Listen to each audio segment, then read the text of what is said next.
tous et bienvenue sur les Azaventures, le podcast qui parle de voyage intérieur et extérieur d'une femme solo. Alors pour commencer, je vais juste remercier du fond du cœur déjà toutes les personnes qui se sont abonnées. Ça fait vraiment plaisir de voir que mes petites histoires intéressent. Et je vous précise encore de ne pas oublier de cliquer sur la petite clochette pour les notifications, ce qui permettra de vous recevoir un email quand un nouveau épisode sort. Et ainsi, vous saurez quand c'est qu'il y en a un nouveau. Surtout que je ne vais pas continuer à vous envoyer par message privé. Donc petit à petit, voilà. Les personnes qui sont intéressées à suivent les autres. Et c'est un choix. Et avant de parler du topic de ce podcast, j'aimerais encore juste préciser, parce que c'est vrai que soudain, des fois, vous avez des bruits de fond. Donc, en effet, j'enregistre dans mon bateau. Et ces dernières semaines, il y a eu vraiment beaucoup de vent. Donc, je n'osais pas enregistrer quand il y avait le vent. Heureusement, les soirs, le vent tombe et ça va mieux. Mais il y a tellement de bruit avec le vent, donc je ne pouvais pas enregistrer. Donc s'il y a des petits bruits de fond, veuillez m'excuser, mais je ne suis pas forcément dans l'environnement idéal. Je ne suis pas dans un studio d'enregistrement, je suis juste en live sur mon bateau. Voilà. Ça a été dit, maintenant on peut passer au podcast qui s'appelle Le Jour J, qui est le jour du grand départ. Et pourquoi comme titre Le Jour J ? Je pense que tout le monde l'a déjà vécu une fois dans sa vie. Quand on a une date importante, on va commencer à faire un décompte avec le M-3, M-2, M-1, et après on passe au jour -30, -20, -10. L'événement se rapproche et on arrive dans la dernière semaine et jour -1, et voilà le grand jour, le jour du départ. Alors, comment s'est passé ce 30 mai 2009, justement, la journée de départ, un samedi ensoleillé de ce fin de mois de mai? Et voilà, donc pour marquer le coup, moi j'avais organisé une sorte de verre d'amitié d'au revoir. Donc j'invitais toutes les personnes qui voulaient me faire leurs au revoir à venir à 11h chez mes parents, dans la ferme de chez mes parents, dans mon village campagnard, simplement boire un petit verre de vin blanc comme on le fait chez nous, on appelle ça le verre de l'amitié, et dire au revoir. Donc j'ai essayé de sprayer cette information partout autour de moi et vraiment j'invitais toutes les personnes à qui ça tenait à cœur. Et ça a fonctionné dans le fait que y a plein d'amis, plein de membres de la famille, des personnes que je connaissais même pas beaucoup, qui sont venues me dire au revoir. On n'était pas loin de 100 personnes, je pense, vers les 11h du matin pour boire un petit verre et faire les au revoir.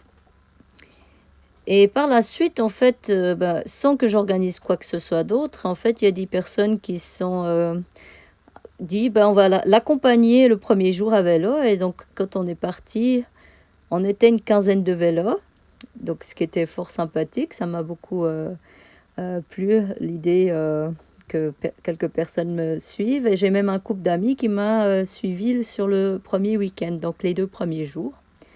Donc ça c'est vraiment les gens qui sont dit de le faire. J'ai vraiment pas organisé cette chose. Et aussi, j'ai eu mon club de volley. Donc, je jouais dans une équipe de volley au VBC Lutry, qui s'est dit on va lui organiser un petit barbecue au bord du lac pour lui dire au revoir. Donc, comme vous pouvez voir, ma première jour de départ n'a pas été très sportive et c'est pas là que j'ai fait beaucoup de kilomètres.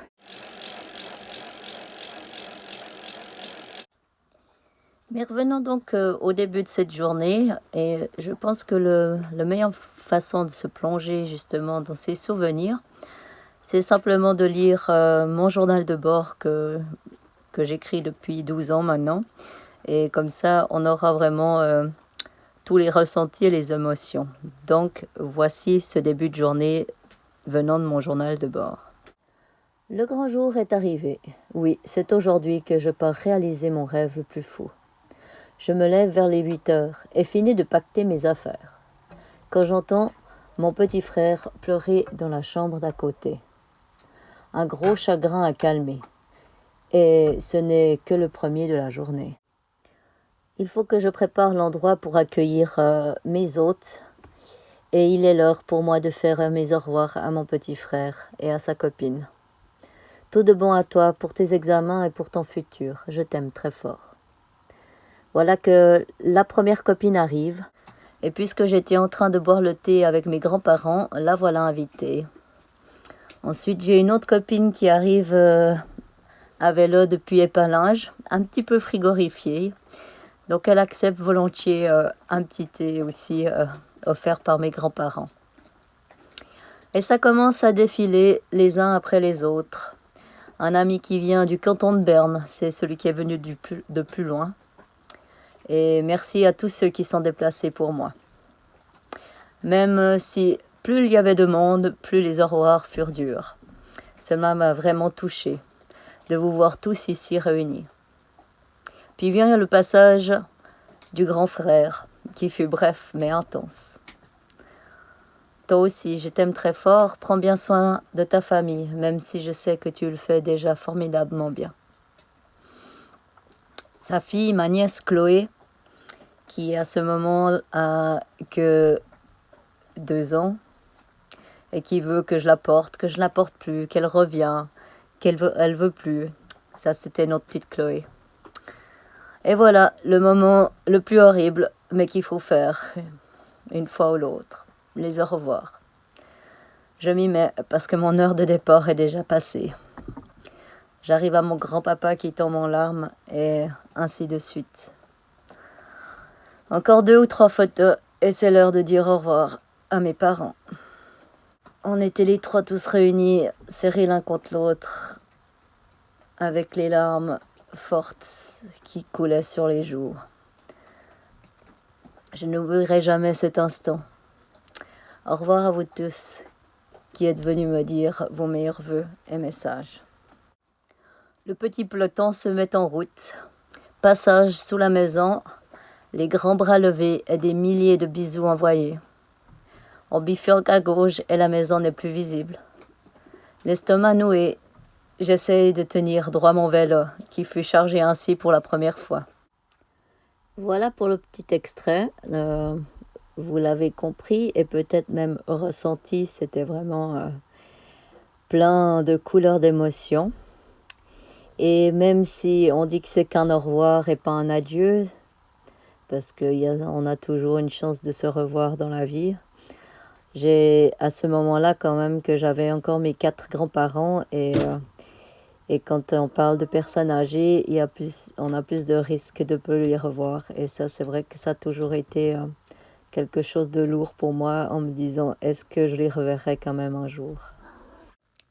Donc nous voilà partis, notre petit groupe, notre petite team qui part pour le bord du lac Léman, sur nos vélos, sur nos montures. Donc comme je disais, on était environ une quinzaine de vélos pour aller juste au bord du lac où ce barbecue organisé par mon équipe de volley a été fait. Et par la même occasion, j'ai plusieurs amis qui nous ont aussi retrouvés de nouveau là-bas pour partager encore ce dernier moment de joie et de tristesse ensemble. Là, de remonter dans ces souvenirs d'il y a presque 12 ans, il y a deux grands souvenirs que j'ai lors de ce moment au bord du lac. C'est cette danse sur le gazon avec ma copine sur un air de Mika qui était vraiment magique. Et aussi ce moment intense de connexion avec mon filleul qui à ce moment n'avait que 5 mois en fait. Et qui restera gravé à jamais dans mon cœur. Bon, c'est pas tout. La journée, les heures avancent et on doit encore faire quand même un petit bout pour aller jusqu'à notre première nuit de camping. Donc on repart à vélo. Donc là, il y a toujours encore quelques personnes qui me suivent jusqu'à la gare de Lausanne, en fait à Ouchy, jusqu'en bas où les derniers dernier vélo, à part mon couple qui me suivait pour le week-end, qui nous fait nos au revoir. Et donc nous, on continue le bord du lac en direction de Genève. Et le but de la nuit, c'était d'atteindre le camping de Morges. Donc voilà, ma première journée s'est arrêtée de Forel à Morges. Pas grand-chose d'extraordinaire, mais c'était tellement intense en émotion qu'il n'y avait pas besoin d'intensifier au niveau sportif. Alors pour vous expliquer cette première soirée de voyage dans le camping de Morges, eh ben, je vais simplement relire mon journal de bord pour vous donner les détails. Nous ne sommes plus que 3 à pédaler vers l'ouest afin d'atteindre le camping de Morges. On y arrive vers les 18h30 avec un vent violent. Juste le temps pour nous de monter la tente et d'aller souper une petite morse. Pour le souper, un autre ami est venu nous rejoindre avec une bouteille pour passer une bonne soirée. On commence à déboucher la bouteille devant la tente en jouant au 10 000. C'est un jeu de dés. Quand le gardien est venu nous dire que nous faisions trop de bruit. Je n'avais pas vraiment l'impression qu'on faisait énormément de bruit, mais il est revenu un peu plus tard pour nous le redire. Mon ami décide à ce moment-là d'aller se coucher. Le restant, tous les 3 restants, nous décidons d'aller un peu plus loin, peut-être qu'on trouvera une place tranquille. Sous une tente, on a trouvé un baby-foot, alors on s'est mis à jouer. Mais pas longtemps, on n'avait que 2 pièces d'1 franc. Je me suis dit que peut-être nous allions trouver quelqu'un qui allait nous changer un peu de monnaie pour continuer à jouer. Je croise une dame dans les toilettes et lui demande « Pourriez-vous changer une pièce de 5 francs contre des pièces de 1 ?» La réponse fut « Pourquoi ?» Je lui réponds « Juste pour vivre, madame. » Quel accueil dans ce camping! Enfin, tant pis pour le baby-foot, on s'est retrouvé une table sous une autre tente pour boire notre verre tranquille avec 2 jeunes bernoises. Mais non, là non plus, nous n'avons pas le droit. Le garde est venu nous demander s'il devait appeler la police parce qu'il y avait infraction de la tente. Mais bien sûr.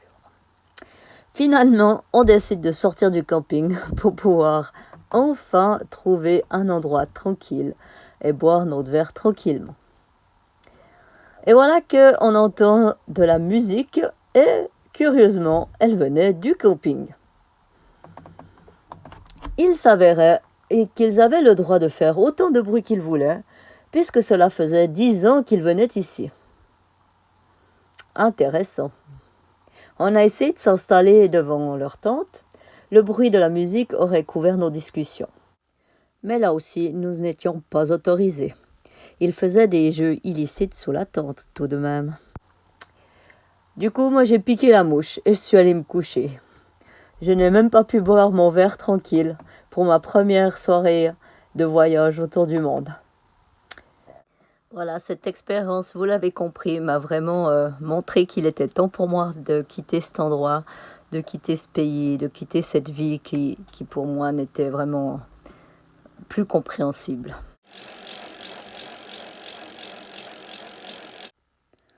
Nous touchons donc à la fin de ce podcast sur le jour du départ. Si vous avez des commentaires à faire, n'hésitez pas. Je les accueille volontiers. Et j'aimerais encore juste rajouter une petite chose qui me tient à cœur parce que j'en ai parlé dernièrement avec un ami il y a plein de sortes de voyages que les personnes entreprennent et les motifs de certains, c'est de fuir. Et là, j'aimerais juste rajouter sur ce sujet que pour moi, en fait, le but principal de ce voyage, c'était de prouver qu'il y a du bon et du pas bon partout, en fait. Tous les pays, toutes les peuplades, toutes les religions, toutes les cultures. Et on trouvera toujours du bon et du pas bon. Et pour ceux ou celles qui aimeraient encore se plonger plus profondément dans cette première journée de départ, je vous mets en lien dans les descriptifs de la vidéo le lien des photos de cette journée. Alors, comme vous l'avez compris, j'aime bien mettre une petite citation à la fin de chaque podcast. Et là, j'en ai une qui me tient à cœur personnellement par rapport à un peu au topic de celui-là. Malheureusement, je ne trouve plus qui c'est qui l'a écrit, donc si vous vous rappelez ou l'avez déjà entendu, c'est volontiers que vous pouvez mettre le commentaire. J'ai un grand doute et j'aimerais pas dire des bêtises. Alors, la voici. Il y a une race d'hommes qui ne s'adapte pas, une race qui ne peut rester en place. Ils brisent le cœur de leurs amis et de leurs parents, et ils parcourent le monde à volonté. Ils vagabondent par terre et par mer, et ils gravissent des cimes des montagnes. Ils portent la malédiction du sang des gitans, et ils ne connaissent jamais le repos. S'ils suivaient un droit chemin, ils iraient loin, car ils sont forts et braves et fidèles. Mais ils se lassent vite des choses. Ils ont soif de nouveau et d'insolite. À bientôt!